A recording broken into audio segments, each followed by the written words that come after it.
இந்த வீடியோ பார்க்குற எத்தனை பேருக்கு பாஸ்போர்ட் கையில் இருக்குன்னு கமெண்டில் சொல்லுங்கள். ஏன்னு நான் இந்த வீடியோட லாஸ்ட்டில் சொல்கிறேன். நான் என்னோடய ப்ரீவியஸ் வீடியோலேயே சொல்லியிருந்த மாதிரி இது என்னோடய துபாய் சாப்டர் பார்ட் 1.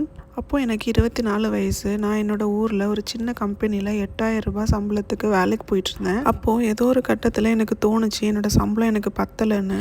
ஏன்னா நான் ஆசைப்படுற சின்ன சின்ன விஷயம் கூட என்னால் அந்த சம்பளத்தை வச்சு பண்ண முடியல. எனக்கு அப்போ இருந்த ரொம்ப பெரிய ஆசை என்னோடய கல்யாணம் தான். எல்லாரையும் மாதிரி என் கல்யாணம் இப்படிலாம் நடக்கணும்னு எனக்கும் நிறைய ஆசை இருந்துச்சு. அதே மாதிரி அதுக்காக என் வீட்டில் உள்ளவங்கள கஷ்டப்படுத்தணும்னு நான் நினைக்கல.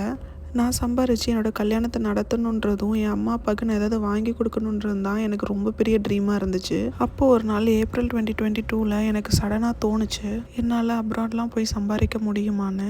ஃபாரின் கண்ட்ரீஸ்னாலே எனக்கு ரொம்ப பிடிச்ச கண்ட்ரிஸ் ஜெர்மனி தான்.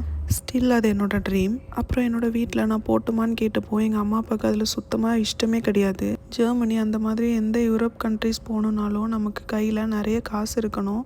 வீட்லேயும் 10 lakhs 15 lakhsன்னு தர்றதுக்கான அமௌண்ட் அம்மா அப்பா கிட்ட இல்லை. அப்போ ஒரே ஆப்ஷன் எனக்கு தோணுது துபாய் தான். நான் ரீசர்ச் பண்ணி பார்த்ததில் துபாய் போகணுன்னா விசா, டிக்கெட், அப்புறம் அங்கே நம்ம போய் ஸ்டே பண்ணுறதுக்கான அமௌண்ட் கையில் இருக்கணும். யூரோப் கண்ட்ரிஸை கம்பேர் பண்ணுறப்போ இந்த அமௌண்ட் ரொம்ப கம்மி தான். நான் என்ன தான் பிளான் பண்ணாலும் என்னோடய வீட்டில் அக்செப்ட் பண்ணவே இல்லை. என்னோடய பாய் ஃப்ரெண்ட் கிட்ட டிஸ்கஸ் பண்ணேன். எந்த ஒரு பாய் ஃப்ரெண்டும் லவ் பண்ணிட்டு இருக்கிறப்போ இந்த மாதிரி விஷயத்துக்கு அக்செப்ட் பண்ணுவாங்களான்னு தெரியாது. ஏன்னா துபாய் போனால் சம்பாதிக்க ஆரம்பித்தா மாறிடுவாங்கன்னு நினைப்பாங்க. அது எதுவுமே யோசிக்காமல் என்னை நம்பி இதுக்கு அக்செப்ட் பண்ணாங்க. அவங்களோட சப்போர்ட்னால தான் நான் அடுத்தடுத்து யோசிக்க ஆரம்பித்தேன். எல்லாரும் யோசிக்கிற மாதிரி தான் நானும் யோசித்தேன். துபாய் போனால் 2 years ஒர்க் பண்ணிவிட்டு ஊரில் செட்டில் ஆயிடலான்னு. ஆனால் அந்த மாதிரிலாம் 1% கூட கிடையாது. என்னோடய நெக்ஸ்ட் வீடியோவில் நீங்கள் பார்ப்பீங்க.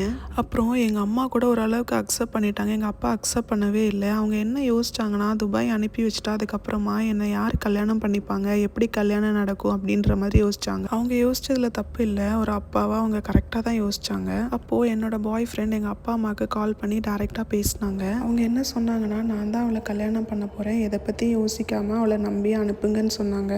நான் அவங்கள லவ் பண்ணுறேன்னு வீட்டில் தெரியும். ஆனால் அப்பாவுக்கு அப்போல்லாம் நம்பிக்கை கிடையாது. அவங்க கால் பண்ணி பேசினதுக்கப்புறமா அப்பாவுக்கு லைட்டாக மனசு மாறுச்சு.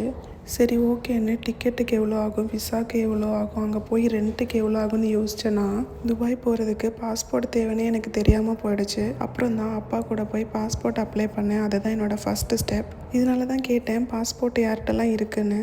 நெக்ஸ்ட்டு வீடியோவில் விசாவுக்கு, டிக்கெட்டுக்கு, அங்கே போய் ரெண்ட்டுக்கு எவ்வளோ ஆச்சுன்றதை நான் கிளியராக மென்ஷன் பண்ணுறேன். தேங்க்யூ.